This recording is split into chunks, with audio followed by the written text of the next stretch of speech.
Good morning. My name is Anderson Portela from Fluminense Federal University. I bring in my paper Selection of Glucose Matter for Diabetes Management using Multi-Criteria Hybrid Method, written with Professor Dr. Simões, Professor Dr. Solange, and Professor Dr. Marco dos Santos. Here we go. The introduction. The global health challenge. Diabetes affects 422 million people worldwide, with 1,500,000 deaths attributed annually. According to Human Health Organization data, Brazil has 16 million cases, a number growing rapidly. The device. Glucose meters are crucial for daily disease management and preventing complications. The problem: how to choose the best one from many options based on multiple technical and clinical criteria. Choose the glucose meter is essential tool for diabetes control, promoting improvements in the quality of life of patients.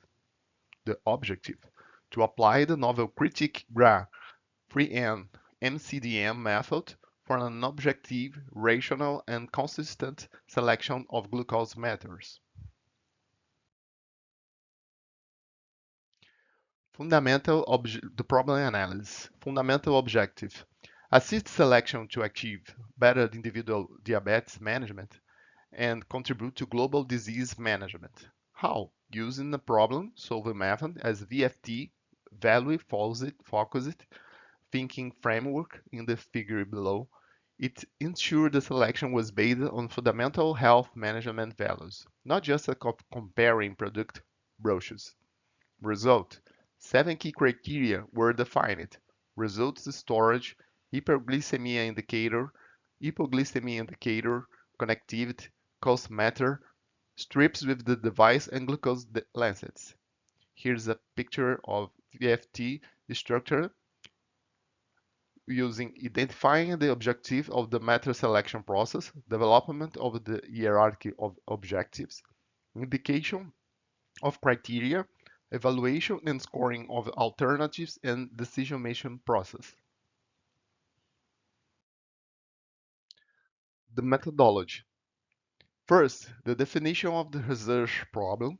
Second, the problem analysis with value-focused thinking. Third, the theoretical background. Fourth, the methods and materials using appliance of Critique Gray freehand method. Sixth, fifth, discussion and results, and sixth, the final talks. The study used the Scopus database to explore decision-making methods (MCDA) in medical device, selecting the Critique Gray freehand method for analysis. The free Critique freehand tool, a hybrid non-compensatory method, was applied to ensure logical ranking and reduce inconsistency, demonstrating MCDA's effectiveness. 9 glucose meters sold in Brazil were anonymized with gemstone names from ambar 1 to tourmaline 9. 7 criteria were chosen based on the requirements identified through VFT.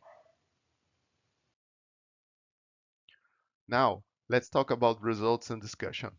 Key finding: data and safety features were prioritized over initial cost. Result storage 20.1%, connectivity 15.6%, hyperglycemia indicator 15.6%. Insights: the initial cost matter was the least important criterion. Well, long-term management benefits outweighed the device purchase price. The heat map reveals a strong positive correlation is observed between the cost of the test strip C6 and glucose lancet C7, which is expected as a test are consumable items often priced similarly by manufacturers.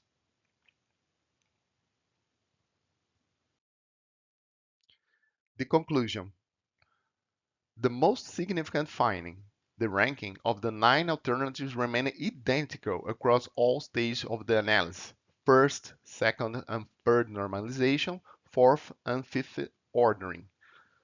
Discussion. This demonstrates exceptional methodological robustness and consistency, eliminating the common problem of rank reversal and providing high confidence in the result. Here's the table with the alternatives and the ranking.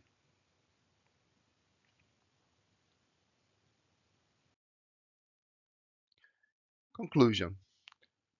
The critically gray freehand method is a powerful, consistent, and freely available tool for medical device selection. With the ranking of the alternatives and analysis of the result, it was possible to establish the best choice, and the 5 rankings the alternatives maintained their ordering, reinforcing the result obtained. Broader impact. Sustainability promotes energy efficient device, SDG 12, responsible consumption and production. Health and technology connects with Industry 4.0 via data connective, improving patient outcomes. SDG 3, good health and well-being. Accessibility.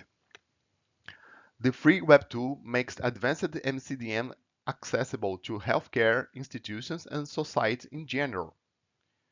Future work. Expand criteria set, compare results with other MCDM methods, and use other medical device.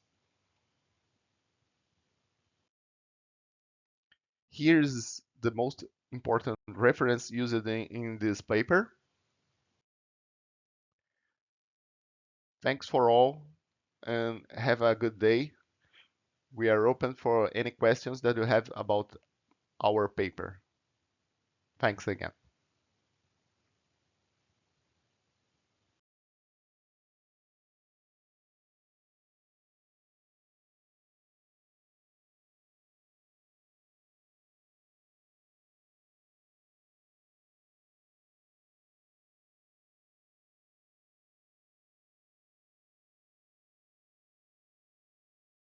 O nome é Luiz, um dos autores do trabalho Análise Paramétrica usando simulações baseadas em MPP, princípios e potenciais aplicações. O trabalho está dividido da seguinte forma: contextualização, metodologia, estudo de caso, conclusão. O estudo que leva em conta a análise paramétrica envolve um dos itens descritos abaixo. Neste trabalho são explorados a incerteza dos parâmetros de entrada e a análise de sensibilidade. Para a realização da análise de sensibilidade, foram considerados 2 métodos em conjunto: o método Morse, que é um método de triagem, e Sobel, que é um método exato, mas com alto custo computacional. Quanto à metodologia utilizada, primeiramente é necessário um conhecimento teórico sobre transistores eletromagnéticos e sua implementação em programas computacionais. Também é necessário definir o tópico de análise paramétrica a ser explorado e as ferramentas computacionais a serem utilizadas. Destacam-se 2 ferramentas: o MTP em conjunto com o módulo PanSwitch e o ATP em conjunto com um script em Python para controlar a execução do ATP. O script em Python criado para controlar a execução do ATP, mostrado na figura, no entanto, não será detalhado seu funcionamento. Aqui será apresentado um estudo de caso onde se propõe a avaliação das subtensões em 3 pontos indicados na subestação, representada na figura, devido à ocorrência de um back flashover. Para a modelagem de subestação, existem vários guias, como o IC, I3E, SIGRE, considerou-se como ferramenta MTP em conjunto com o módulo PanSwitch. Para a incerteza dos parâmetros, considerou-se distribuição normal, uniforme e log normal. Alguns desses parâmetros constam na tabela. Para a simulação de Monte Carlo, considerou-se 500 amostras, respeitando a distribuição de probabilidade da tabela do slide anterior. As 500 curvas de tensão versus tempo para o para-raio de entrada de linha da subestação são ilustradas na figura. A curva que contém o maior valor absoluto de crista é ilustrada aqui na tela. Aqui ilustra-se a probabilidade de a tensão absoluta máxima obtida ser superior a 500 kV para simulações. Observe que à medida que o número de simulações aumenta, o intervalo de confiança diminui e foi utilizado para o cálculo do intervalo de confiança de 95%. Quanto à análise de sensibilidade, o método Morse indicou 3 possíveis variáveis como as mais importantes, com base nas medidas de média de desvio padrão. Aqui, os índices SOBO são utilizados com um intervalo de confiança de 95%. Observe que a variável RP-torre é a que representa o maior valor, portanto, recomenda-se uma melhor identificação desse parâmetro. Por exemplo, por meio de medições em campo para reduzir a variância de saída. Além disso, os valores de capacitâncias nos equipamentos de pátio, por exemplo, C, underline e Sol, por exemplo, poderiam ser fixados em quaisquer dos valores dentro da distribuição considerada, uma vez que o índice de efeito total é próximo de zero. Além disso, recomenda-se utilizar um tamanho mostral maior para o cálculo, a fim de estreitar os intervalos de confiança calculados. Observe também que poderíamos ter utilizado os índices Morse, mostrado no slide anterior, para pré-selecionar os fatores candidatos a mais influentes a serem utilizados nos cálculos dos índices SOBO. A ideia seria fixar os fatores desprezíveis identificados no método Morse, a fim de reduzir o alto custo computacional do cálculo dos índices SOBO. Existem outras ferramentas visuais úteis para análise de sensibilidade, como o gráfico teia de aranha. Observe que onde foi destacado que para obter um valor de sobretensão superior a 530 kV é necessário um alto valor para a variável RP-torre. Como conclusão, note-se o ganho da utilizar análise paramétrica devido aos resultados detalhados que ela produz. Além disso, existem recursos computacionais para implementá-la, seja através de script desenvolvido pelo usuário ou através de módulos comerciais como o PanSwitch. Aqui fica meu agradecimento, as referências, contato.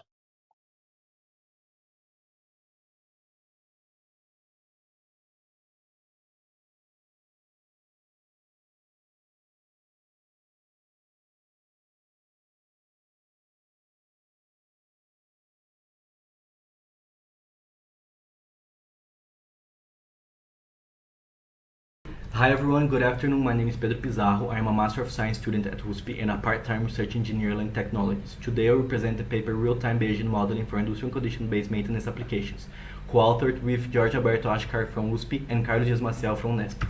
This work addresses condition-based maintenance within cyber-physical systems with Bayesian modeling for the machine health condition. In this framework, edge sensors continuously monitor machine health signals, with maintenance only being triggered after a model-detected fault event F, but before a machine failure MF event. Our work proposed the following approach: training a Bayesian linear regression model directly on real-world sensor data, for example, during a whole week after sensor installation, to model current machine state. Real-time monitoring is then performed using Bayesian line change point detection BLCD algorithm applying to model residuals. The paper hypothesis that BLCD can detect state transitions early enough to enable timeless IBM interventions. The Bayesian linear regression model depicted by the red square integrates machine vibration time series and surface temperature data to estimate x-axis RMS acceleration. The model is implemented in Turing.gl Julia and trained using Markov chain Monte Carlo NoU10 sampler, with point estimates obtained via maxima posteriori. The regression residuals are subsequently analyzed using BLCD to identify potential state transitions depicted by the blue square. We conducted preliminary validation across three scenarios: nominal state to verify the model does not generate false positives, fault to failure transition to confirm detection of fault onset and subsequent failure, nominal to fault to failure run to demonstrate early detections of transitions, allowing sufficient time to maintenance. In the nominal state, the residuals blue dots from the estimated x-axis RMS equation show no detected change points. This indicates that the model effectively learned the machine's nominal operation conditions without generating false alarms. In the fault to failure state, the residuals clearly identify the exact moment the fault occurs, as well as the point at which the faulty machine is shut down. This demonstrates the model's ability to capture the fault onset and termination.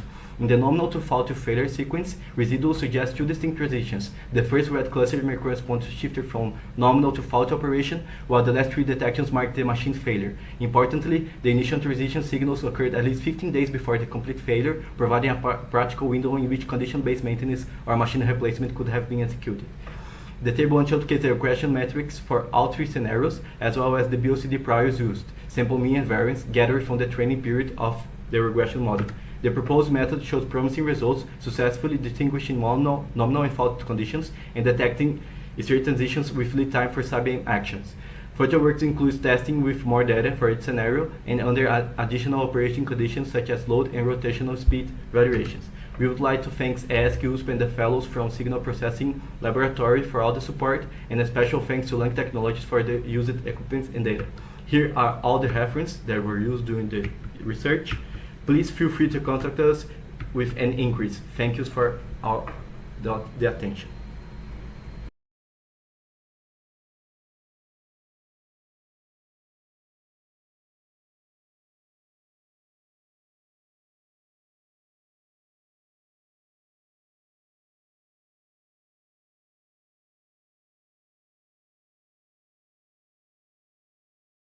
Olá, meu nome é Kevin Soares. Eu vou apresentar o trabalho Sistema de Detecção de Falta de Estoque baseado em RFID integrado em microcontroladores.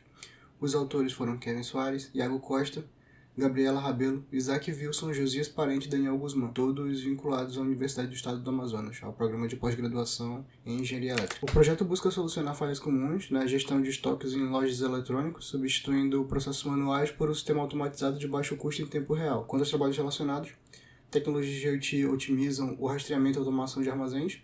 Algumas soluções em blockchain e RFID já são utilizadas, mas são complexas e muito caras para pequenos varejos. Abordagens utilizando aprendizado de máquina melhoram a previsão de demanda, mas aumentam o custo operacional. E outras aplicações incluem rastreamento em ambientes controlados, que foge ao contexto de lojas de pequeno varejo. Grande parte das soluções existentes é cara e é de difícil implementação. Esse trabalho propõe uma abordagem leve, acessível e replicável, voltada a pequenas e médias empresas. A arquitetura pode ser observada na figura 1. É um sistema constituído de um ESP32 conectado a um sistema de RFID, de leitura de RFID, uma chave fim de curso e conectado a um broker MQTT, que pode estar instalado na rede do cliente. Quanto ao fluxograma do firmware, ele verifica periodicamente a leitura da tag RFID, publica o estado do estoque em tópicos MQTT pré-definidos, reconecta automaticamente ao broker em caso de falha de rede e opera de forma autônoma, sem necessidade de intervenção humana. Aqui tem uma breve visualização do projeto da PCB que foi feito no Software Auction e do case que foi modelado e impresso utilizando o Autodesk Inventor. O custo estimado de fabricação girou em torno de $19, somando a BOM eletrônica e o case que foi impresso em PLA. Os resultados e discussões: o protótipo foi testado em um ambiente de loja, utilizando uma colmeia com vários dispositivos instalados. Os resultados obtidos foram a detecção e envio confiável das informações, atualização em tempo real e com baixa latência, funcionamento estável e contínuo durante os testes, sistema comprovadamente eficiente e de baixo custo. A discussão o sistema atinge os objetivos de automação, precisão e acessibilidade, pode ser expandido para múltiplas lojas e múltiplas unidades, adaptando diferentes layouts de loja. Em conclusão, o projeto desenvolveu um sistema de monitoramento de estoque em tempo real. A integração entre o hardware e o software reduziu os erros e eliminou a necessidade de intervenção manual. A solução é escalável, pode ser aplicada em pequenas e médias empresas, também serve como ferramenta didática para estudantes de engenharia e sistemas embarcados. Como trabalhos futuros, fica a parte de implementação de uma configuração via USB, eliminando a necessidade de configuração de coisas como a rede Wi-Fi via firmware, e expandir para uma rede multidispositivo com painel em nuvem. Em agradecimento, os autores agradecem à Universidade do Estado do Amazonas e ao Programa de Pós-Graduação em Engenharia Elétrica pelo apoio e infraestrutura disponibilizados para o desenvolvimento deste trabalho. Essas são as referências e com isso eu concluo nossa apresentação. Muito obrigado.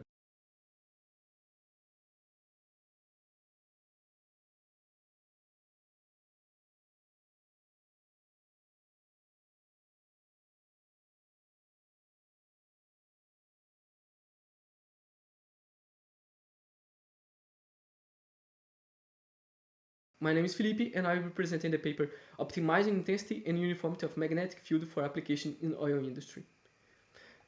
The context of this work is related to the reduction in production in the oil and gas industry caused by the calcium carbonate scale as a flow assurance problem. The phenomenon is defined by precipitation that adheres to the walls of pipes, which causes the partial or even complete obstruction of the flow path. To mitigate this problem, chemical inhibitors are deployed in a variety of methods. However, these solutions represent a great cost and have environmental risks. So, alternative solutions are being studied, and among them is the use of magnetic field. But despite its promising initial results, its effectiveness is still being debated. To aid researchers and the industry in the equipment development process, a framework to accelerate equipment design is presented. To achieve this work utilizes a custom magnetic field simulation code in conjunction with an optimization algorithm. To validate the proposed framework, a case study was used. The study aim was to maximize field strength while minimizing the standard deviation in the flow path. The table shows the source limitation and discretization. Given the bioobjective nature of the case study, a large number of trials must be simulated to properly populate the Pareto front. The high computational cost required simpler and faster simulator. So, a custom Python code based off Biot-Savart using finite element approach was utilized. Sources and observation space are discretized, and by superposition, each source element's contribution is summed for every observation element to compute the field. The optimization algorithm used was the NSGA2 via Optuna framework. The first figure illustrates the iterative process of the algorithm, while the second figure shows a generic Pareto front. Using the experimental setup parameters and the objectives defined earlier, the Pareto front below was obtained. Three representative solutions were selected for analysis. The first, referent to the lowest standard deviation. The second, the solution near the midpoint for field mean magnitude.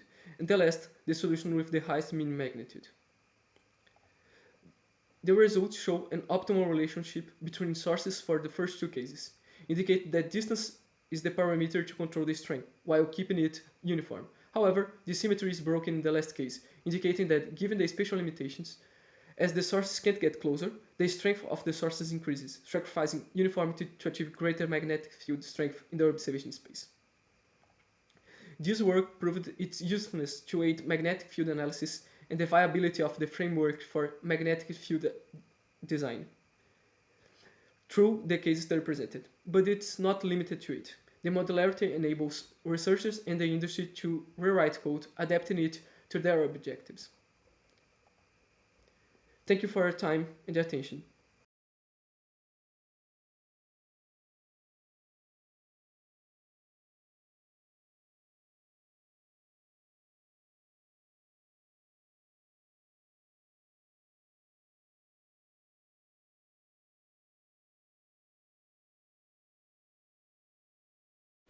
Boa tarde a todos, meu nome é Daniel, mestrando em Engenharia de Controle e Automação no Instituto Federal do Espírito Santo, o IFES, e é uma satisfação, um privilégio apresentar um trabalho aqui para vocês chamado Arquitetura IoT com Inteligência Artificial para Monitoramento e Classificação de Falhas em Câmaras de Conservação de Vacinas.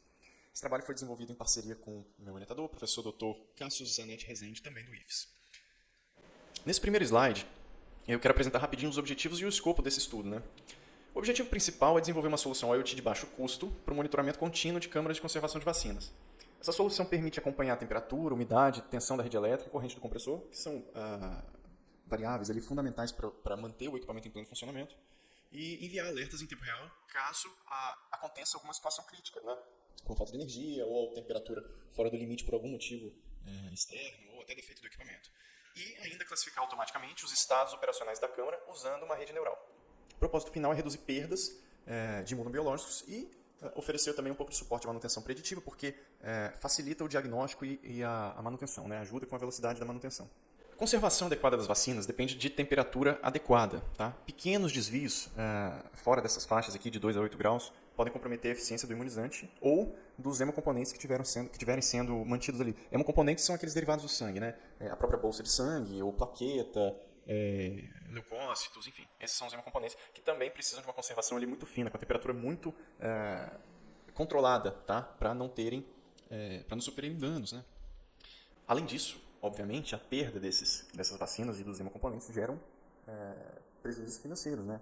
Bom, os resultados foram muito positivos, né? A gente teve, no primeiro dia de teste, a gente pegou isso aqui em um hospital aqui no Espírito Santo.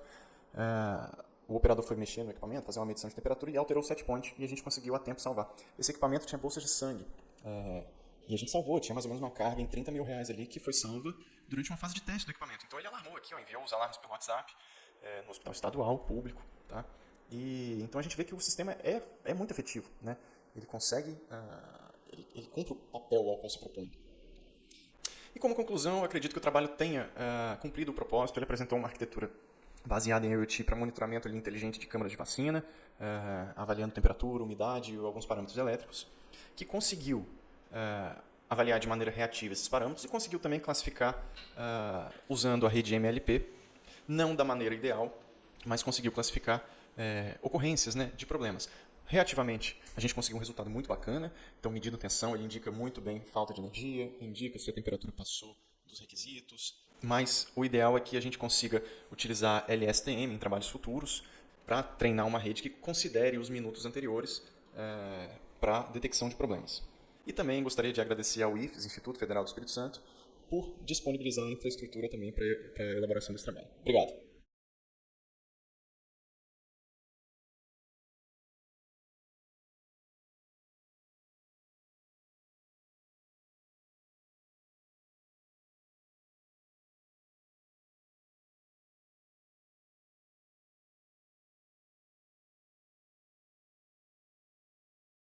Olá a todos, sou Paulo Fernando Silva, doutorando pelo programa de pós-graduação em Engenharia Elétrica da Unesp, e o trabalho que irei apresentar trata-se sobre eficiência energética e desenvolvimento sustentável na Amazônia Legal, uma abordagem baseada em análise envoltória de dados.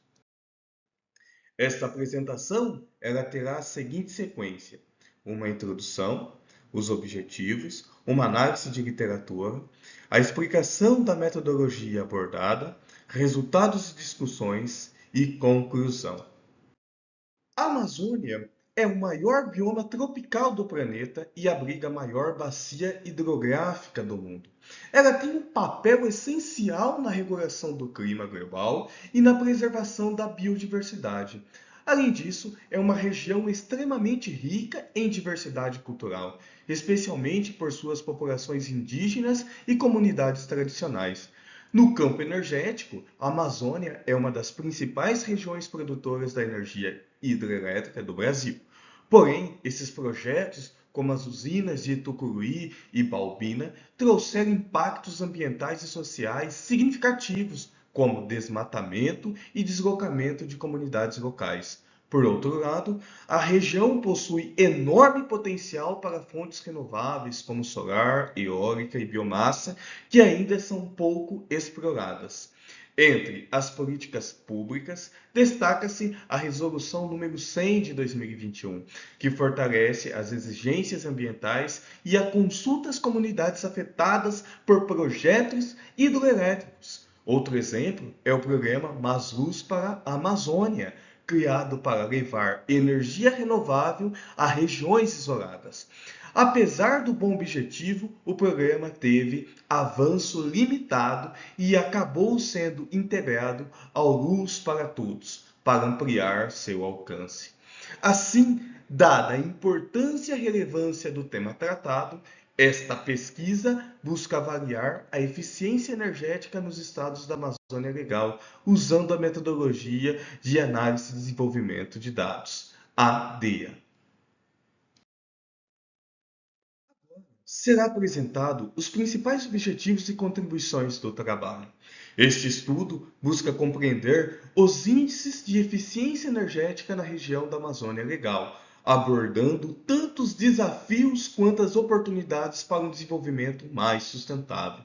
O primeiro objetivo é aplicar a metodologia de análise e desenvolvimento de dados, DEA, para avaliar a eficiência energética da geração e do consumo de eletricidade nos estados da Amazônia Legal. Com isso, pretende-se identificar as desigualdades regionais e fornecer subsídios para a formulação de estratégia de desenvolvimento sustentável. O segundo ponto é identificar os principais desafios que afetam o desenvolvimento energético da região. Entre eles estão a infraestrutura insuficiente para levar eletricidade a comunidades remotas, as dificuldades logísticas devido à grande extensão territorial, o baixo investimento em tecnologias eficientes e a tendência de fontes não renováveis em algumas áreas. Por fim, o trabalho também oferece uma ferramenta prática para identificar gargalos locais e oportunidades de melhorias no acesso à energia renovável. A ideia é reduzir perdas de energia, promover inclusão social e, ao mesmo tempo, contribuir para políticas públicas mais eficazes na região. Em resumo, este estudo combina análise técnica e perspectiva social, ajudando a compreender como tornar o sistema elétrico da Amazônia mais eficiente, sustentável e inclusivo. Este estudo aborda os principais desafios e oportunidades relacionados à sustentabilidade energética na Amazônia Legal, destacando a importância de iniciativas de desenvolvimento sustentável. Um ponto central é a eficiência energética, que é apresentada como um fator-chave para a preservação ambiental e o crescimento econômico. No contexto da Amazônia Legal, a geração de energia é predominantemente hidrelétrica, mas o diesel, combustível usado para gerar eletricidade, ainda são utilizados, principalmente no Acre, Amazônias e Roraima. Cerca de 1 milhão de pessoas não têm acesso constante à eletricidade, dependendo dos geradores a diesel, e aproximadamente 3 milhões estão desconectadas do sistema interligado nacional, dependendo de termoelétricas. A implementação de energias renováveis enfrenta desafios ambientais, sociais, econômicos e políticos, sobretudo pela necessidade de respeitar as comunidades locais, preservar a biodiversidade e garantir o desenvolvimento sustentável. A região apresenta dificuldades logísticas e altos custos, o que mantém uma forte dependência de fontes não renováveis, especialmente em áreas remotas. Para avaliar a eficiência energética, o estudo utiliza análise envoltória de dados, que permite comparar unidades de decisão quanto ao uso eficiente de energia, considerando múltiplas entradas e saídas de dados.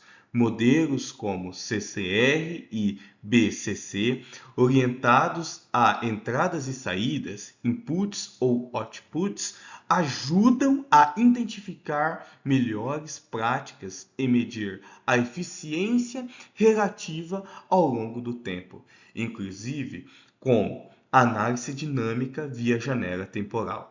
Em resumo, a literatura aponta para a necessidade de um planejamento sustentável com energias renováveis, eficiência energética e tecnologias limpas, visando garantir segurança energética e desenvolvimento econômico equilibrado na Amazônia Legal.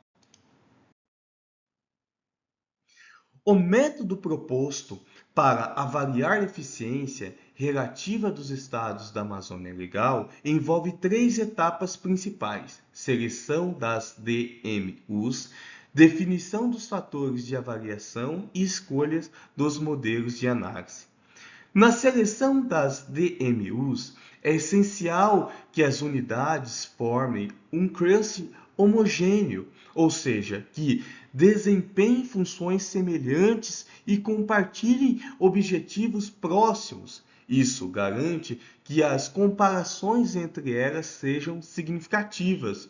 No nosso estudo, as DMUs são os 9 estados da Amazônia Legal: Acre, Amapá, Amazonas, Mato Grosso, Maranhão, Pará, Rondônia, Roraima e Tocantins.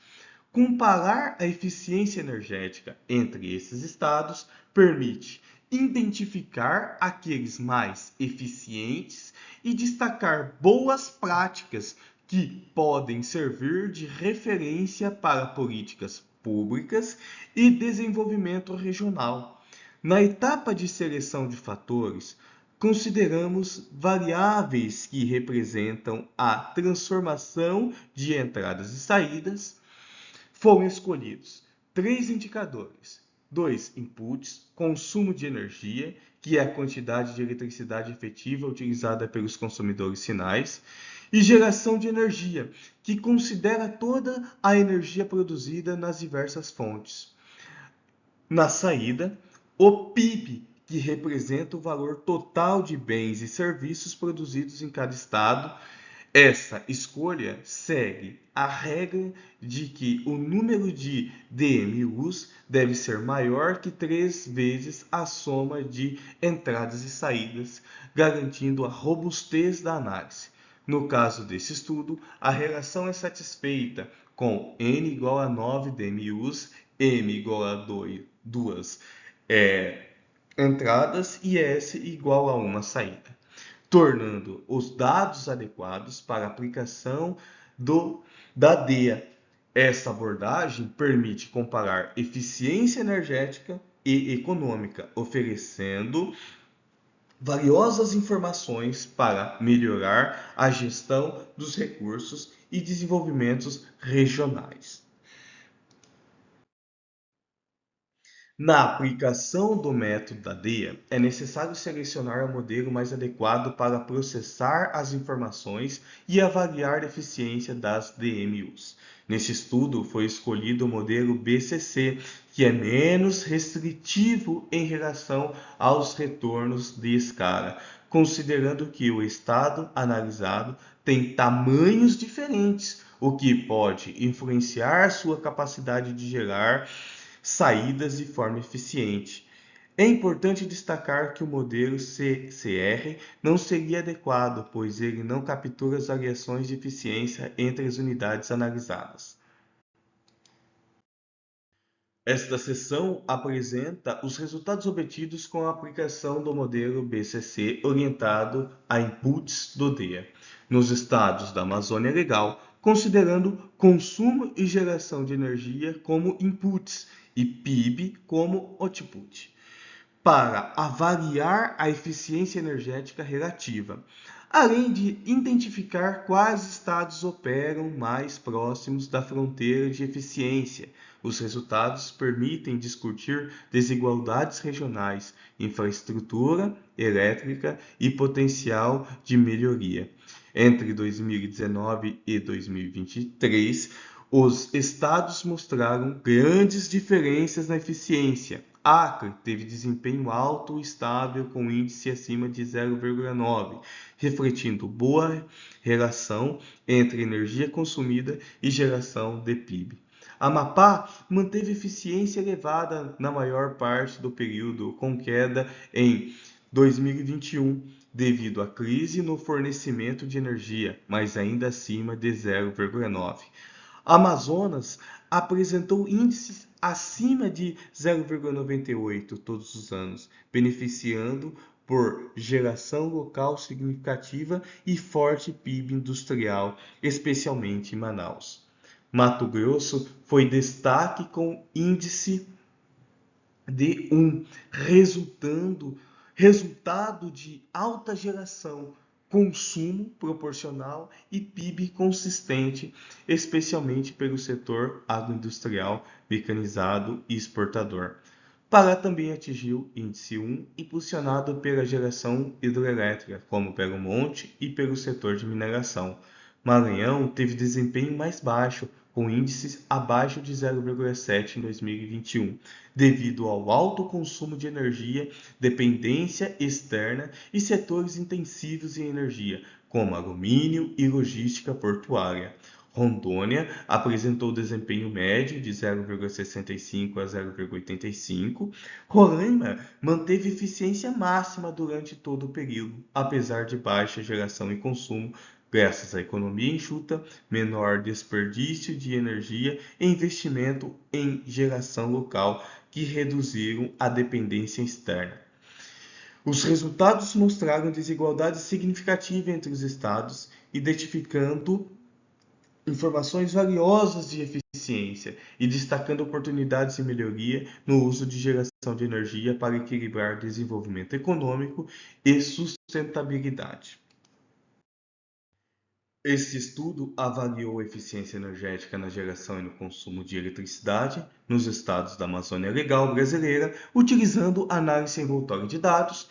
Foram identificadas desigualdades significativas, sendo que apenas 4 estados, Acre, Amazonas, Mato Grosso e Roraima, atingiram eficiência total. Os resultados indicaram que a alta eficiência não depende da escala de produção, mas sim do equilíbrio entre o uso de energia e o retorno econômico.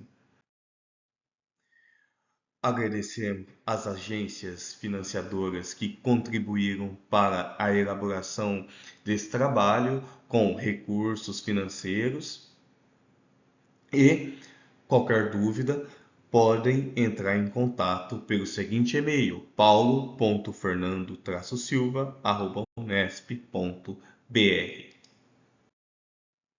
Muito obrigado.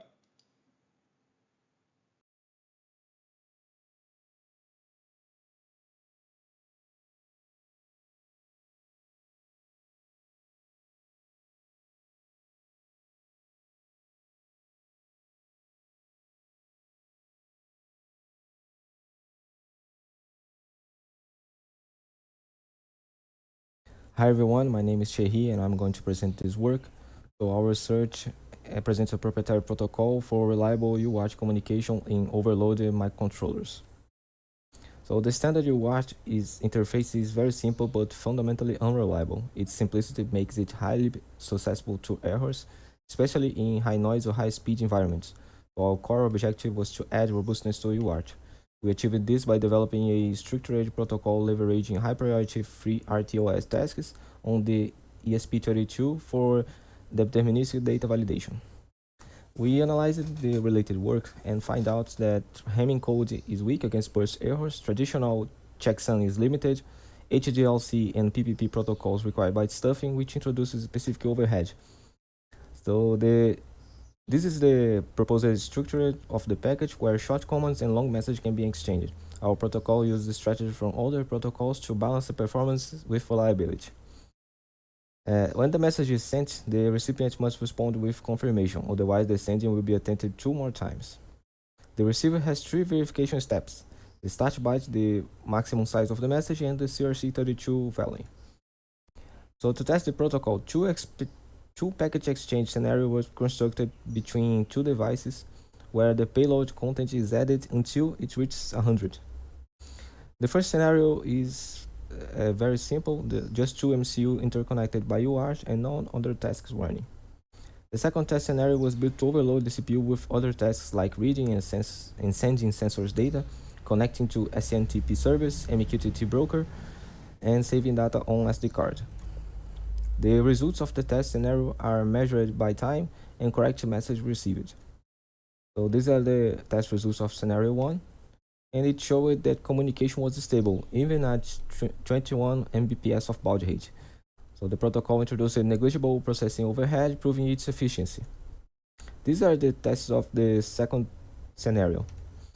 So it showed that unprotected UART failed, resulting in corrupted messages in some of the tests. But with our protocol, the system detected all errors and recovered, sending the message via retransmission. Our study confirms that a layered edge protocol is essential for reliable UART communication when the microcontroller processing is divided among multiple parallel activities. The protocol prevented the system from losing messages. For future work, we suggest using a dedicated GPIO for message acknowledgement to increase the speed and eliminate the risk of confirmation message loss. We also recommend exploring advanced forward correction codes like BCH or Reed-Solomon. So those are our references.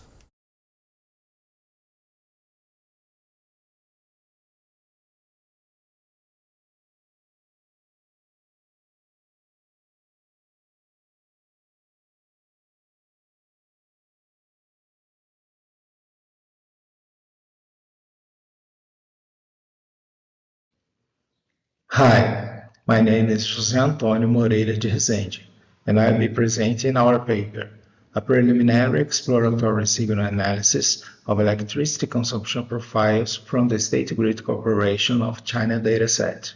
This work was co-authored by Otávio de Souza Martins Gomes. The central question is, to what extent can exploratory time and frequency domain analysis of selected electricity consumption profiles support the identification of structural characteristics associated with normal and fraudulent behaviors in smart grid data? We performed an exploratory data analysis on 2 SGCC consumers, one normal and one fraudulent, using techniques like autocorrelation, correlation matrices, weekly box plots, and periodograms to study their consumption patterns.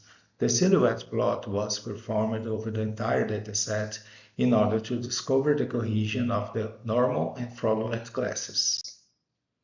The results show clear differences in monthly consumption.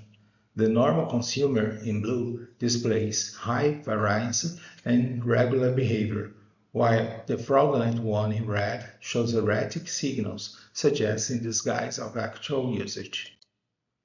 When we look at the weekly box plots, we see that the normal consumer displays an increasing interquartile range and widening boxes over the weeks. The fraudulent consumer, on the other hand, has narrow and more stable boxes, indicating lower variability.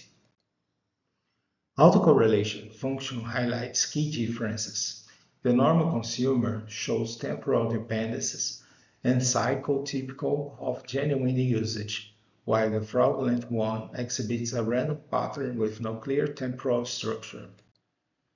Spectral analysis shows a sharp frequency peak of the normal consumer indicate consistent routines, while the fraudulent consumer's flat periodogram reflects a lack of periodic behavior. The silhouette indicates low cohesion and possible poor clustering in the fraudulent cluster. In conclusion, normal profiles showed a stronger variance in temporal spectral structures, while fraudulent one displays weaker patterns. Combining techniques was essential for robust characterization. We would like to thank the Federal Institute of Minas Gerais and the Federal University of Itajubá for their support. Feel free to email us if you have any questions.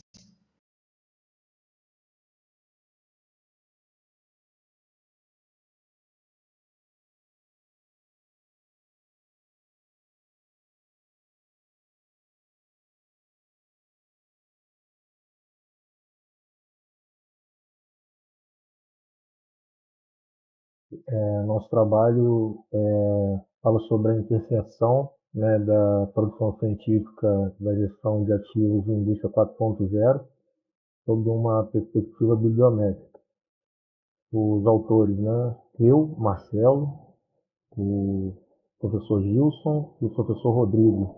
Uma breve introdução, né, comentando sobre o início da pesquisa, né? Então, aqui trata um pouco da importância, né, da indústria 4.0, sobre a sua crescente, né, incorporação na gestão de ativos. Bom, as organizações têm implementado alguns meios, né, de tecnologia voltados a esse tipo de equipamentos, né? Conceituando os tópicos, né, dessa pesquisa, nós temos a gestão de ativos, né, como um meio, né, de fazer essa gestão dos meios físicos, né, disponíveis na indústria, principalmente as relacionadas à manufatura. Então, temos ali alguns equipamentos, né, relacionados ao meio produtivo. Sobre a indústria 4.0, né, ela surgida aí em 2011, né, na Alemanha, mas popularmente conhecida como a quarta revolução industrial, né, em algumas literaturas. Ela tem algumas tecnologias, né, relacionadas à sua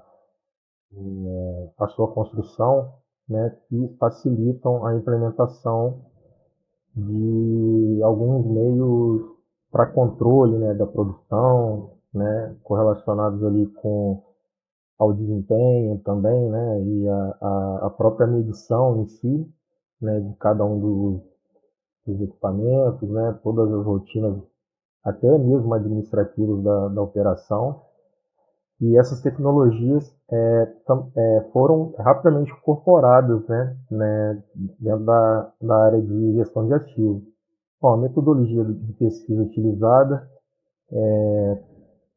aqui tem a lógica, né, de construir uma bibliometria, né. Então, a partir desse objetivo, foi traçado uma string de pesquisa, né, com algumas palavras-chave ali relacionadas aos dois temas, né, dessa interseção entre gestão de ativos.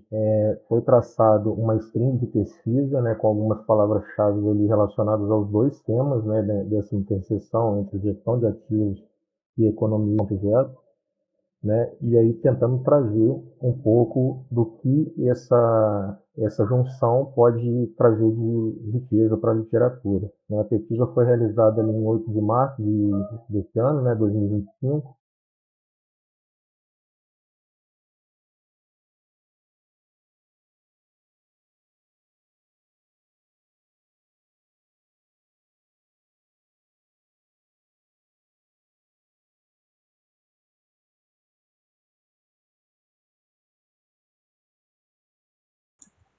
Olá a todos, eu me chamo Matheus Leal e junto ao professor Leonardo Nepomuceno apresento meu trabalho desenvolvido no programa de pós-graduação em Engenharia Elétrica pela Unesp, processo de dualização de um problema de otimização. A motivação, se bem que o problema dual associado a um problema primal é sempre convexo, o que pode facilitar sua solução, e a dualização tem sido amplamente utilizada para a resolução de problemas de otimização biníveis, Neste caso, o problema de nível inferior é substituído por condições de otimalidade, que envolvem restrições duais e ou função dual. A dualização também tem sido amplamente utilizada para a resolução de problemas de otimização robusto. Neste caso, o problema de nível inferior é substituído pelo problema dual. Os modelos de decomposição utilizam a teoria da dualidade, bem como as restrições duais e ou função objetivo dual. A questão problema e limitação da literatura vem da motivação central, que é da dificuldade de aplicar a dualização tradicional, que exige reescrever o problema primal em sua forma matricial, que acaba sendo algo trabalhoso e propenso a erros em modelos maiores. A abordagem de dualização proposta não necessita reescrever o problema primal na forma matricial. Sendo assim, os nossos objetivos no trabalho são desenvolver uma metodologia que utiliza a função lagrangiana clássica para derivar de uma forma sistemática um problema dual a partir de um problema primal dado, sem a necessidade de formulação matricial para o problema primal. Mostrar a aplicação dessa metodologia em um modelo primal de leilão de energia com participação do operador do sistema de distribuição, ou DSO. Comparar os resultados obtidos a partir da solução de problemas primal e dual de modo a validar a equivalência teórica prevista na teoria de otimalidade.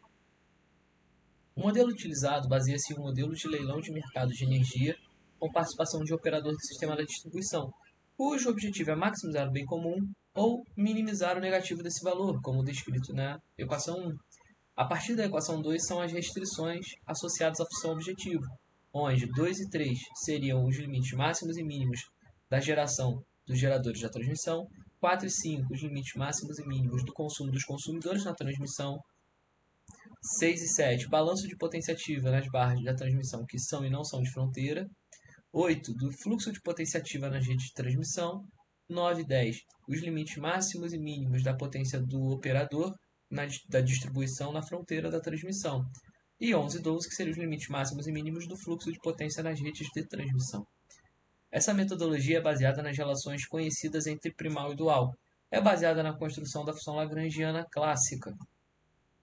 Mas a metodologia proposta é dividida em 6 etapas principais, onde a primeira é a reformulação do problema primal em sua forma padrão, com minimização com restrições de maior ou igual, construção da lagrangiana clássica somando as restrições multiplicadas pelos seus multiplicadores de Lagrange, extração da função dual considerando os termos independentes das variáveis primais, derivação da lagrangiana obtendo as restrições de igualdade do dual, e imposição de não negatividade nas variáveis duais associadas às restrições de desigualdade.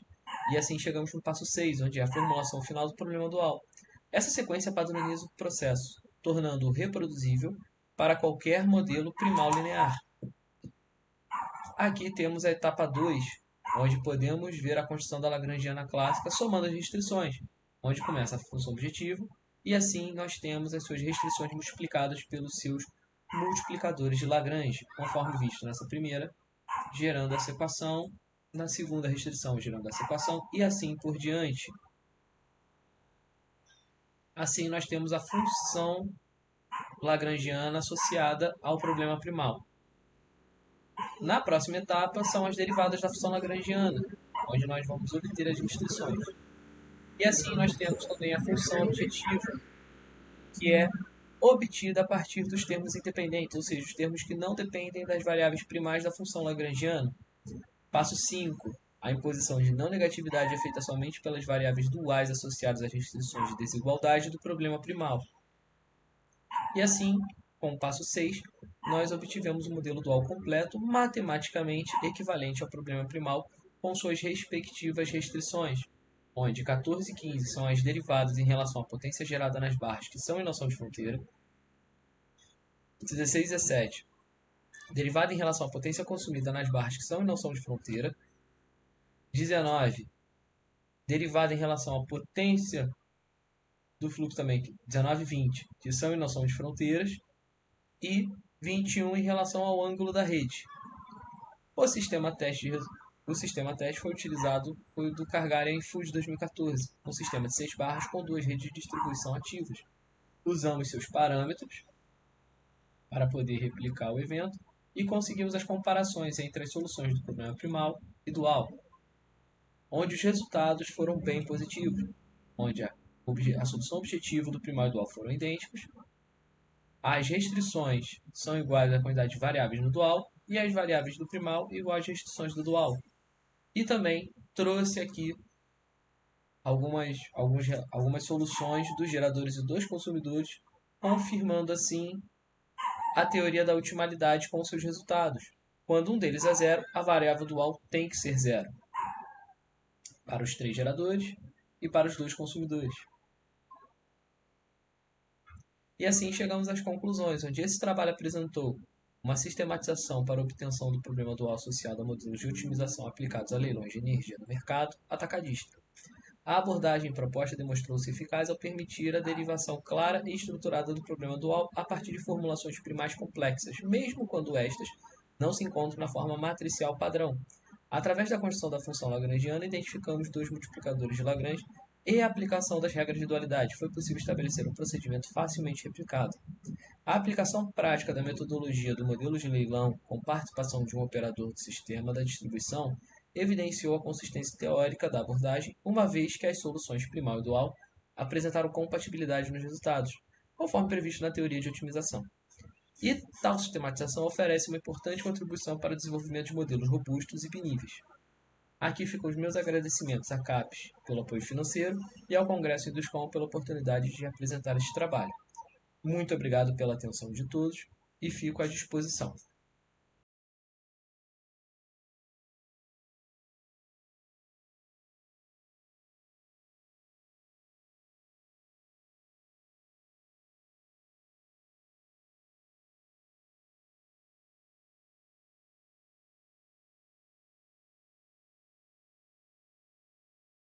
Sou Nicolas Toroni Barretos, da Unesp. Apresentarei o trabalho sobre a detecção de dano estrutural baseado na função de resposta em frequência, utilizando transdutores piezoelétricos excitados com sinais alternativos. O monitoramento de integridade estrutural, ou SHM, busca identificar danos de forma não destrutiva. Essa técnica é aplicada nas indústrias aeronáutica, aeroespacial e civil. Os transdutores piezoelétricos se destacam pelo acoplamento eletromecânico eficiente com as estruturas monitoradas. O objetivo da pesquisa foi comparar diferentes sinais de excitação em diferentes materiais, para avaliar sua eficiência na detecção de danos por meio da função de resposta em frequência. A análise foi realizada a partir da função de resposta em frequência, complementada por 2 índices de dano, o RMSD e o CCDM. O processo experimental constituiu em gerar os sinais do LabVIEW, amplificá-los e enviá-los a um transdutor piezoelétrico atuador. A resposta foi captada por outro transdutor, atuando como sensor. Em seguida, realizamos o processamento de sinais para obter a FRF. Os testes foram conduzidos em placas de alumínio e CFRP, e o dano foi simulado pela adição de uma pequena massa metálica. Nos testes com CFRP, os sinais chirp senoidal apresentaram diferenças claras entre os estados saudável e danificado. Essa distinção ficou evidente principalmente nos índices de dano, apresentando desvios maiores para a estrutura com dano e próximos a zero para a estrutura íntegra. Na estrutura de alumínio, os resultados foram semelhantes. Os sinais chirp e senoidal novamente se destacaram na distinção entre as condições das estruturas. Conclui-se que a FRF sozinha não é suficiente para identificar danos com precisão. A utilização dos índices estatísticos RMSD e CCDM foi essencial para validar os resultados. Entre os sinais testados, a excitação senoidal mostrou-se a mais eficaz para detectar danos estruturais, seguida pelo chirp, tanto para a estrutura de alumínio quanto CFRP. Agradeço ao meu orientador, professor Fabrício, à FAPESP, ao CNPq e à Unesp pelo apoio e incentivo à pesquisa. Muito obrigado.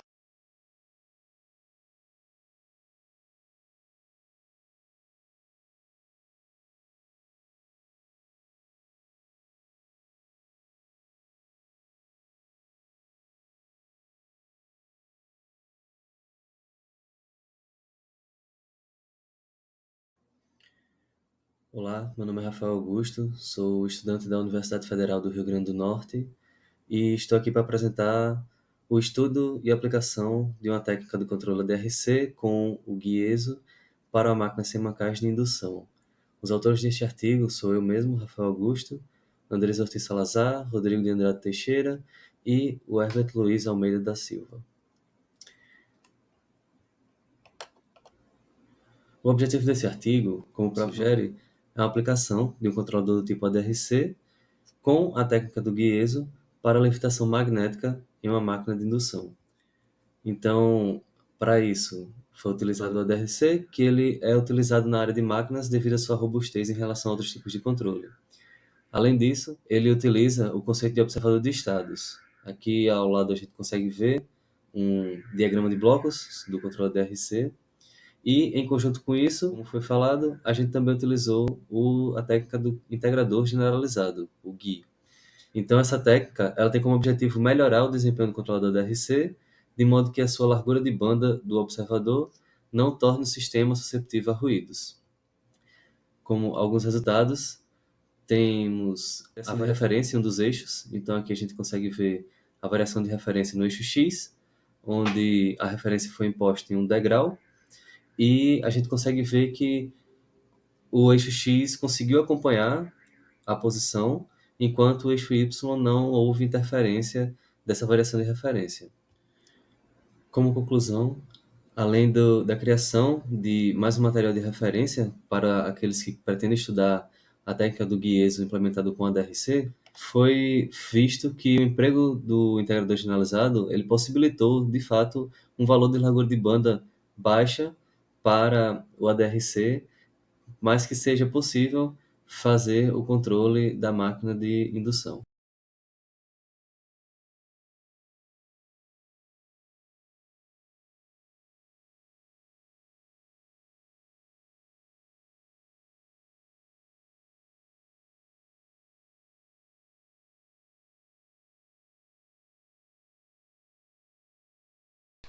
Olá pessoal, sou o Rony Vieira, vou apresentar para vocês o trabalho de análise comparativa de técnicas para detecção de falhas em sensores de temperatura em ambientes industriais.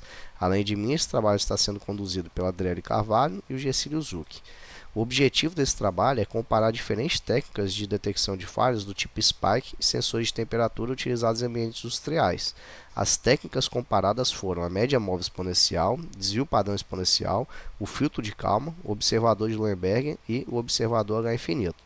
A metodologia ela começa com a coleta dos dados dos sensores de temperatura, que foi realizada em regime normal de operação, a taxa de amostragem de 1 segundo. Nesse primeiro momento foi coletado um conjunto de 50 séries temporais. A imagem abaixo a gente tem uma dessas séries temporais. Esse conjunto foi utilizado para calcular o comportamento dos resíduos em regime normal. Mas o que é esse resíduo? É a diferença entre o sinal amostrado e o sinal predido pela técnica. A identificação desse comportamento ela é utilizada para calcular os limiares de detecção de falhas. Um outro conjunto de 50 séries temporais é utilizado para a inserção de falhas e posterior detecção. As falhas inseridas foram do tipo Spike. Para cada série existe 10 regiões com esse tipo de falha. Ela é identificada abaixo pela região em vermelho. Na imagem à esquerda, a gente pode observar a diferença de comportamento do sinal estimado e do sinal amostrado em cada técnica que a gente aplicou. Podemos observar uma diferença maior entre esses sinais na região de falha. Calculando a diferença entre esses dois sinais, que é o resíduo, e estabelecendo os limiares de detecção, a gente pode mensurar os momentos onde ocorreu a falha. Isso está ilustrado nessa imagem à direita.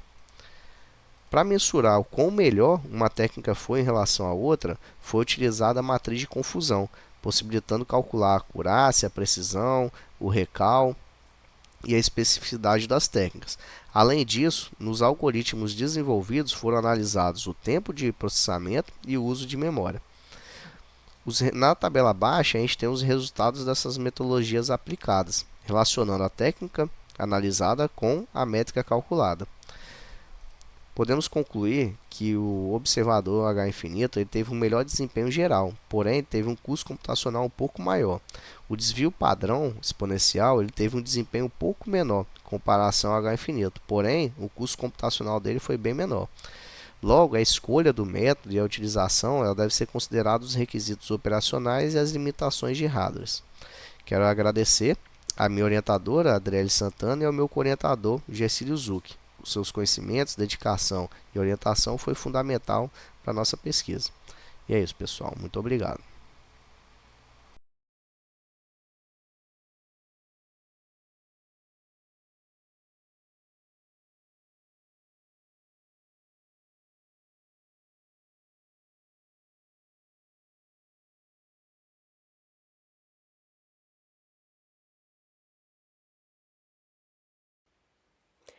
Hi everyone, my name is Thalita Nazaré, and this work was developed in collaboration with my supervisor, Edivelto Nepomuceno, here at the Center for Ocean Energy Research in Maynooth, Ireland. And today I will present our study title Feed Forward Predictive Stiffness Adaptation in a Wave Energy Converter. Well, wave energy converters, or WECs, operate in a highly stochastic and time variances. Traditionally, the power takeoff stiffness is fixed, but a fixed stiffness can be suboptimal because the sea states are constantly changing. So the key motivation is how can we adopt the stiffness advanced based on what is coming from the waves. Our objective so was twofold. First, we developed the feed-forward stiffness adaptation strategy for WEC, and second, to use polynomial Narmax models for short horizon prediction so we can estimate future energy and adjust the stiffness proactively. Here's an overview of our methodology. The step 1, we define the sea state based on wave height and period and obtain the excitation force.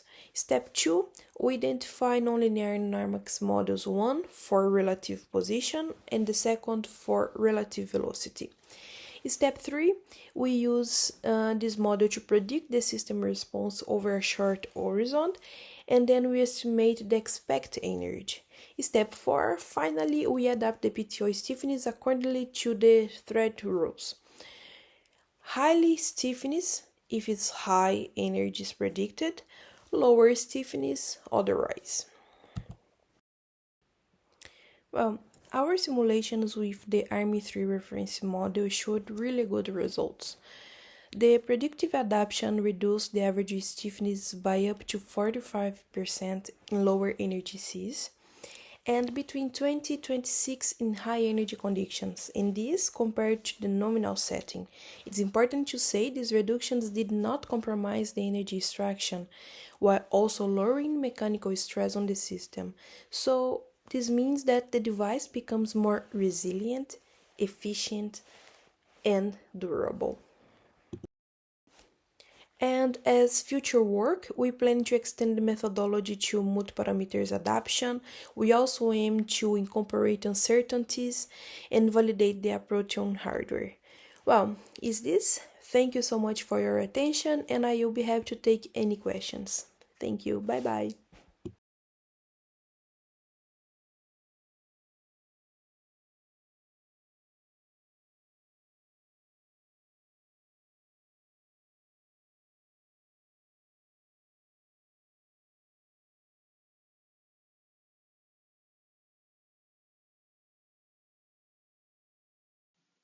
So regarding the motivation, the Industry 4.0 integrates a lot of technologies such as cyber-physical systems, and some critical applications are dependent on hardware, and for hardware transparency and reproducibility are key for secure industrial systems from a hardware standpoint. And in this case, the open hardware can enable both expansion and verification by the open source community. But using only proprietary synthesis tools may hide vulnerabilities, such as hardware trojans. So the goal of this work is to validate precursor open hardware synthesis process, both using an open source and proprietary synthesis tools.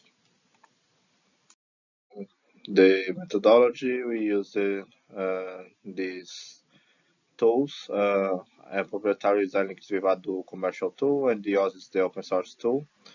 And we needed to also find additional dependencies, and we used the open hardware system on chip that you could find in the GitHub repository. The results for the proprietary synthesis, so we could provide this, but with additional instructions that it could not be found in the README of the original GitHub repository. And for the open synthesis, unfortunately, we could not provide it, but we could test it for smaller, simpler hardware designs. But we see that there is a gap of the open synthesis tool that could not support complex system on chip such as Precursor. So we could do the synthesis process with a proprietary tool, but not yet with an open source tool. It shows some problems with the open source synthesis tool. Both documentation support hierarchy for reproducibility, and for future work, we want to explore other synthesis tools, and also the issue of Trojans inserted by the synthesis tool itself. I thank the support of LARC and University of São Paulo. This is my contact, and all the references can be found in the full paper. Thank you.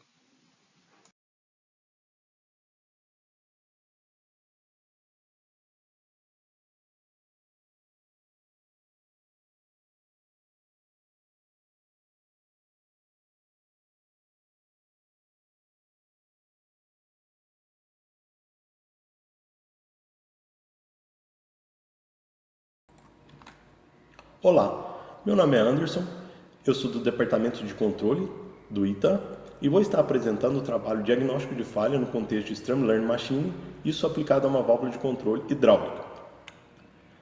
A apresentação consiste em uma introdução, depois falaremos sobre a válvula, sobre o modelo ELM, sobre os resultados, conclusão, referência e meu contato. As válvulas de controle elas estão sujeitas a falhas, a falhas do tipo perda de efetividade e travamento de haste da válvula. ELM, então, pode ser usado neste contexto para que as falhas sejam classificadas. Força e vazão foram usados como variáveis de entrada para nosso modelo ELM.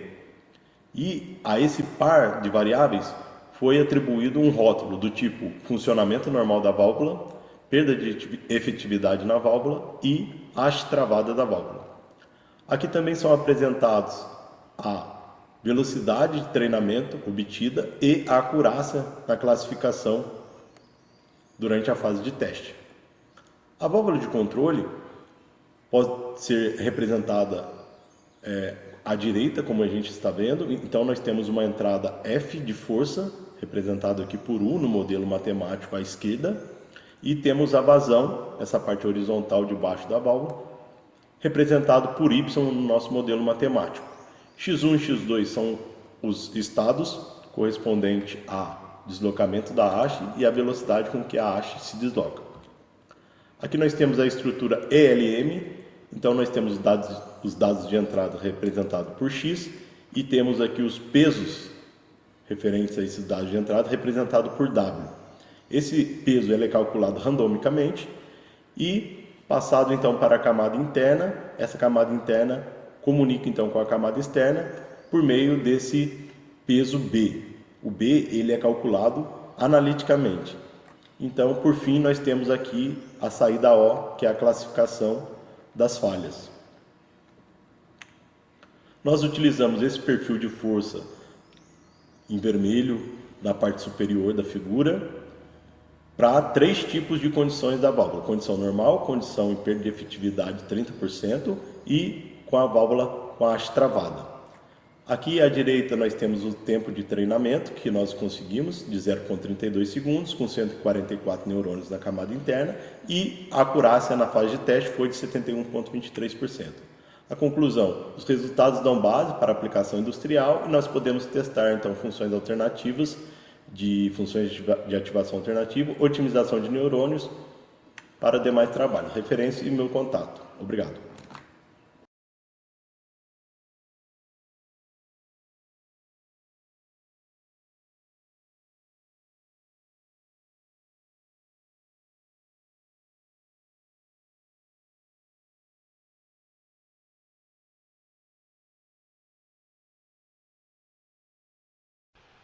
Boa tarde a todos, meu nome é João Guimarães, sou professor no Departamento de Engenharia Elétrica da Unesp, campus Guaratinguetá. Estou aqui representando nosso grupo de trabalho no artigo Avaliação da condição e risco para a gestão de ativos no contexto de uma frota de transformadores. Esses equipamentos estão diretamente relacionados à confiabilidade do sistema elétrico, uma vez que eles são o elo de interligação entre geração, transmissão e distribuição de energia até o consumidor final, e são equipamentos de alto valor econômico. Durante a sua operação, a taxa de falha é dada pela curva da banheira, onde no início da operação nós temos uma taxa de falha decrescente relacionada aos processos de fabricação e comissionamento do equipamento. Em seguida, uma taxa de falha constante, dada pela estabilização da operação do equipamento. E, por fim, uma taxa de falha crescente, dada pelo desgaste. Sendo que uma grande parcela dos transformadores em operação estão na região de taxa de falha crescente. Portanto, é importante que as concessionárias, que operam uma grande quantidade de transformadores, conheçam a condição desses equipamentos e possuam uma ferramenta de priorização de investimentos. Então, no nosso artigo, nós discutimos a ferramenta de análise de risco, composto por probabilidade e impacto, sendo a condição um dado de entrada para o cálculo de probabilidade de falha. Como resultado final, nós temos uma ferramenta gráfica para a alta direção da empresa priorizar os investimentos financeiros, onde os transformadores de maior risco estão representados pela cor vermelha.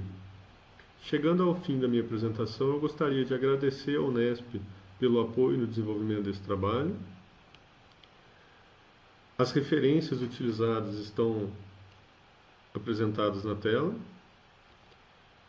Gostaria de convidá-los a ler o nosso artigo na íntegra e disponibilizar o nosso contato. Obrigado a todos.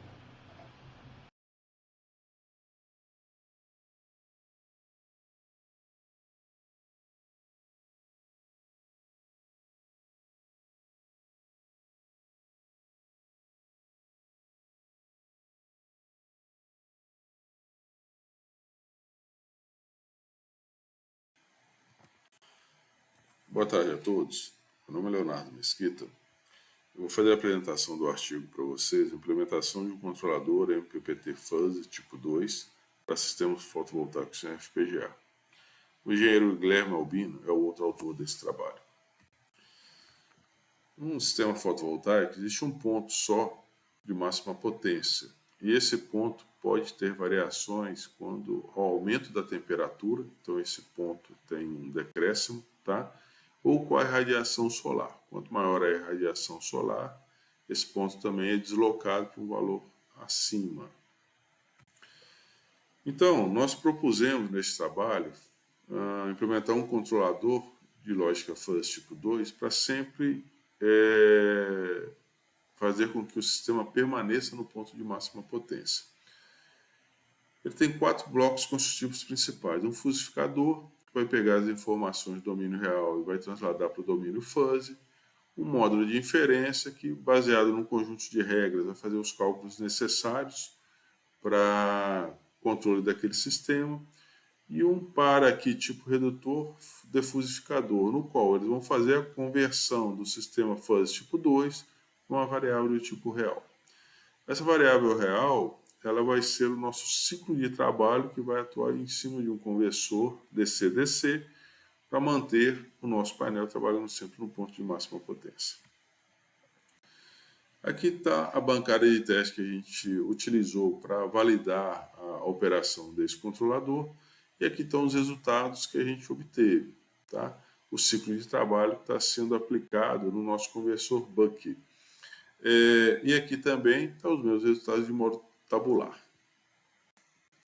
Como conclusão do trabalho, a gente verifica que o nosso controlador ele teve uma robustez muito grande, tá? Então, para variações climáticas e para variações abruptas de carga, ele continuou no ponto de máxima potência, e que o controlador também ele teve uma alta velocidade de convergência, então rapidamente ele achou o ponto de máxima potência, e também que quando ele achou o ponto de máxima potência, ele não teve oscilações, teve pequenas oscilações em torno desse ponto. Então, eu agradeço a todos aí e muito obrigado.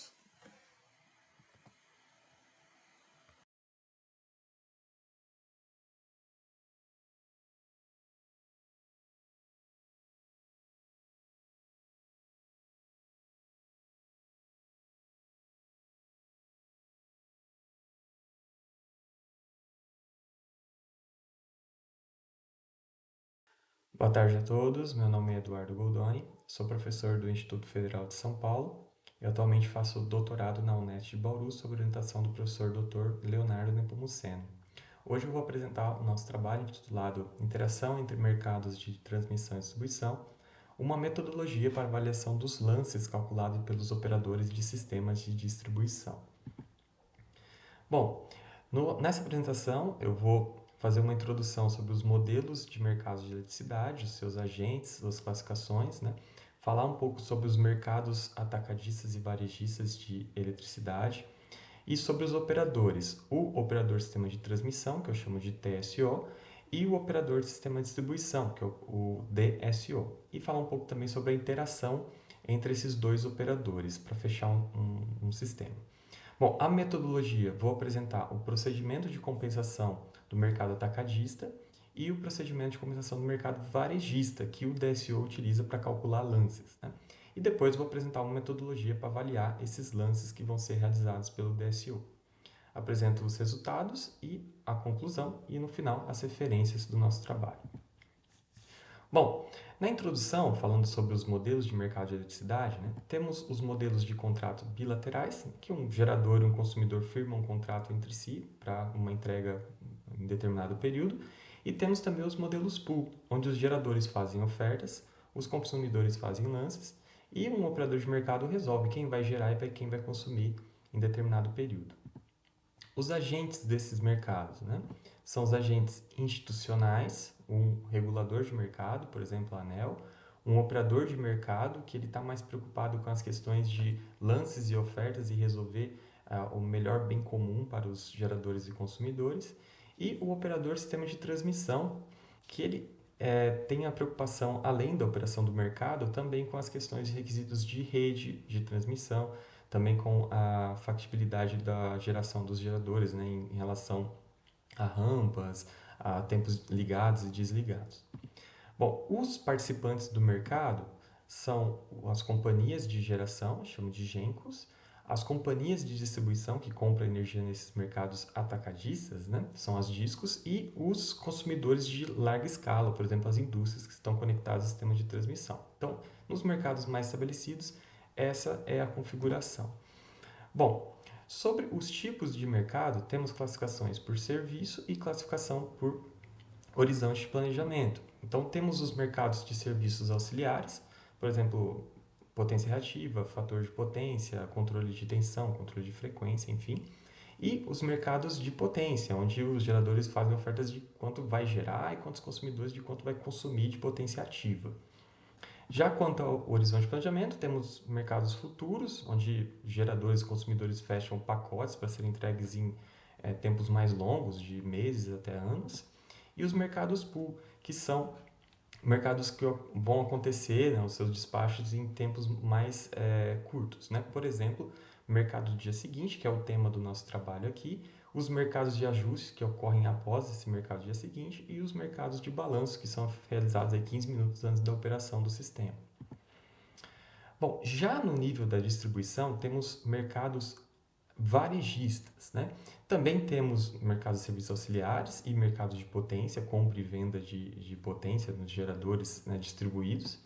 Os agentes são os agentes institucionais. Temos o regulador do mercado, por exemplo, no Brasil, a ANEEL que faz esse papel, e temos o operador de sistema de distribuição, que ele vai resolver quanto vai comprar lá do mercado atacadista e quanto cada gerador, por exemplo, pode gerar, principalmente os geradores maiores, né, vão gerar dentro da área de distribuição. Os participantes dos mercados são os consumidores cativos, os proprietários dos sistemas de geração na distribuição, os GDs, né, no caso, e os consumidores de demanda flexível. Esses dois últimos a gente chama de recursos de energia distribuídos. Então, para dar um panorama geral, né, temos aqui um sistema onde tem uma transmissão aqui no meio, né, com alguns geradores e consumidores acoplados, e o TSO que vai resolver o problema dessa rede aqui. Já essa rede que está conectada é uma rede de distribuição, chamo de área de distribuição, vai ser um DSO1 que vai resolver as questões nessa rede. E na outra rede que está conectada à transmissão também, temos geradores e consumidores, e quem vai resolver os requisitos dessa rede é um DSO2. Bom, o DSO, no caso, então, ele é responsável por coordenar, né, o mercado varejista e interagir essas decisões que ele toma com o mercado atacadista, tá? Então, ele pode tomar algumas estratégias. Ou, por exemplo, não tomar estratégia nenhuma, que seriam mercados desacoplados, né? Então, o mercado atacadista ele é fechado paralelamente às decisões do mercado atacadista. O varejista fechado paralelamente às decisões do mercado atacadista. Bom, nesse caso aqui, não leva em conta, então, erros muito grandes podem acontecer nas decisões do mercado varejista.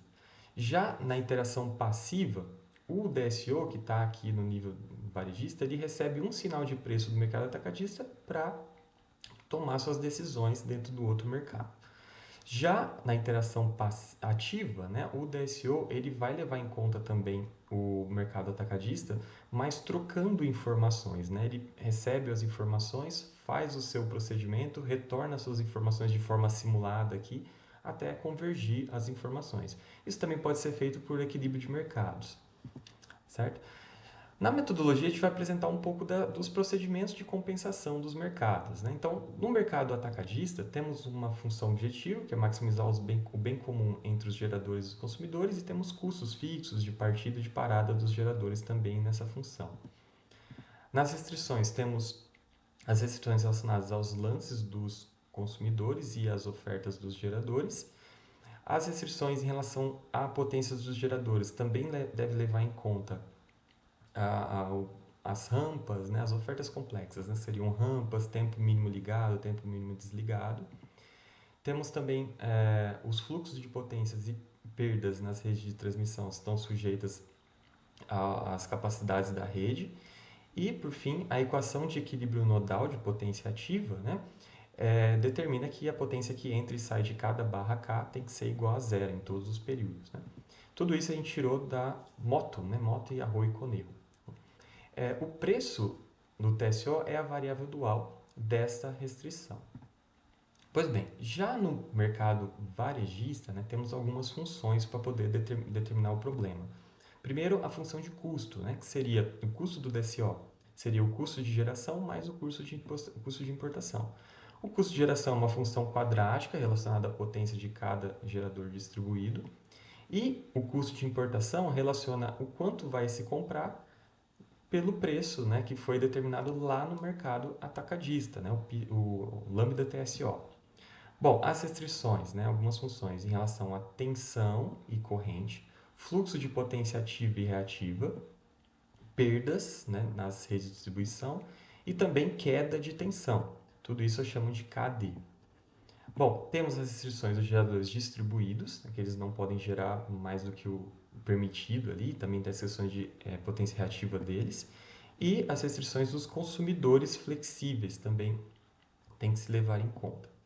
Bom, a função objetiva, então, é minimizar o custo do DSO, sujeito à restrição de equilíbrio nodal para potência ativa, né?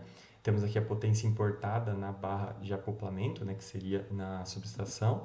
Temos também uma equação de equilíbrio nodal para potência reativa, todas as restrições que a gente viu anteriormente, e a potência comprada, né, ela pode, em um valor negativo ou um positivo, que ela pode tanto comprar quanto vender energia para o mercado atacadista, né? E também temos aqui uma restrição da potência reativa para não haver compra de potência reativa na subestação, né, manter o fator de potência equilibrado. Bom, na metodologia, né, tem aqui a iteração passiva entre DSO e TSO. Nesse caso, né, o DSO faz esse modelo aqui, esse algoritmo, né, ele simula, né, o procedimento de compensação no mercado atacadista, verifica o preço e aí ele decide, né, toma suas decisões no procedimento de compensação de mercado varejista. E aí tem as suas decisões aqui. Bom, já na interação ativa, esse é o método de gironização, né? Ele toma uma decisão inicial, simula o mercado atacadista, verifica o preço, faz o mercado varejista e toma suas decisões e verifica, né, se as decisões de agora são parecidas com a primeira decisão que ele tomou aqui, né, que seria o lance que ele definiu. Se não for, né, ele vai fazer novamente até que se convirjam as decisões de uma interação à outra, né? E aí, quando isso acontecer, finaliza o algoritmo. Bom, o primeiro passo, então, da nossa metodologia é fazer uma simulação do mercado atacadista, depois fazer uma simulação do mercado varejista ou fazer as duas coisas juntas, como na iteração ativa, né, para decidir qual que é a potência, qual que é o custo da potência gerada, o custo da importação e o custo do DSO. A partir daí, a gente faz uma simulação de vários cenários que podem acontecer no mercado atacadista e verifica qual seria o custo para cada cenário para o DSO. E aí a gente faz uma avaliação, né? Esse custo de cada cenário comparado com os erros, com o custo que ele definiu lá para fazer o lance, né? E aqui a gente acha o erro de cada proposta. Bom, nos resultados, né, temos o caso 1, que seria a iteração passiva. O caso 1A, eu faço a simulação para definir o preço, desconsiderando a demanda da área de distribuição, então dá esse preço aqui verde, né, um pouco mais baixo do que o outro, porque o outro eu faço com o lance, né, realizado para toda a demanda da área de distribuição. Então, eu tenho mais demanda, o preço sobe, né? Então, essa é a diferença entre os preços das duas formas de iniciar o nosso algoritmo, né?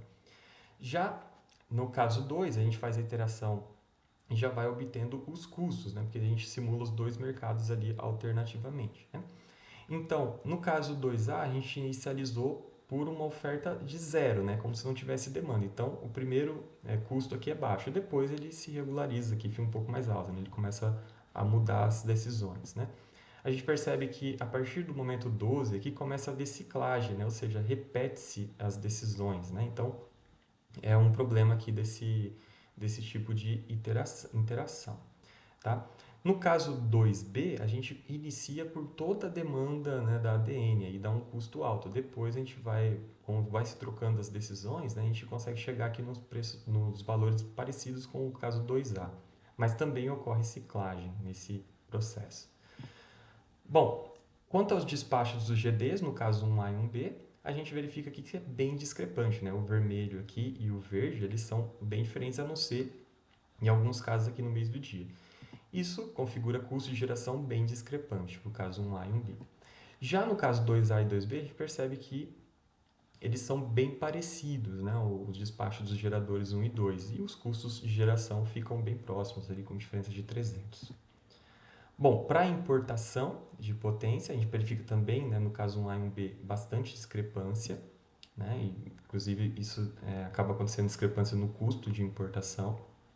Já no caso 2A e 2B, a gente tem pouca discrepância, um momento ou outro que há alguma alteração, né? E aí, no caso 2A e 2B, os custos são bem parecidos. Bom, então a gente fez o passo 1 e passo 2 e definiu os custos do DSO para cada caso aqui. E vamos fazer agora a simulação, né, de vários cenários do mercado atacadista para definir um custo de importação e, né, do DSO em cada cenário e fazer a avaliação do erro. O erro vai ser para cada cenário, né, e a gente vai multiplicar o erro pela probabilidade de acontecer esse erro, né? E aí seria esse π ômega. Bom, fizemos vários condicionários, cada condicionário a gente testou 100 cenários aqui nesse lambda 1 aqui, né? Então, no caso 1A e 1B, os erros ficaram em torno de 2 a 3%, né? Um erro considerável aqui para os nossos casos. Já para o caso 2A e 2B, os erros ficaram ali próximo de 2 ou abaixo de 2, chegando até 1,69% de erro. Então, a gente mostra aqui que se você tomar a decisão baseada no mercado atacadista, você consegue influenciar ele, né, e começa a ter erros menores nas suas decisões. Portanto, né, a metodologia proposta ela foi capaz de avaliar a performance dos cálculos, dos modelos de cálculo de lances estratégicos, né, e demonstrou também que você superestimar ou subestimar os preços, né, vão ocorrer erros, né, a partir desses superestimação ou subestimação. Bom, A gente confirmou também a hipótese que o DSO pode alterar os preços do mercado atacadista, né, a partir dos seus lances, e também essa metodologia pode ser aplicada a outros cenários, né, de lances, por exemplo, em equilíbrio de mercados. Porém, para fazer equilíbrio de mercados, você não pode contar com restrições complexas dos geradores, isso é um problema, né? Então, provavelmente você vai subestimar os preços, né, para fazer a avaliação depois. Bom, a gente agradece a CAPES pelo apoio à nossa pesquisa. Essas são as referências utilizadas. E obrigado pela atenção.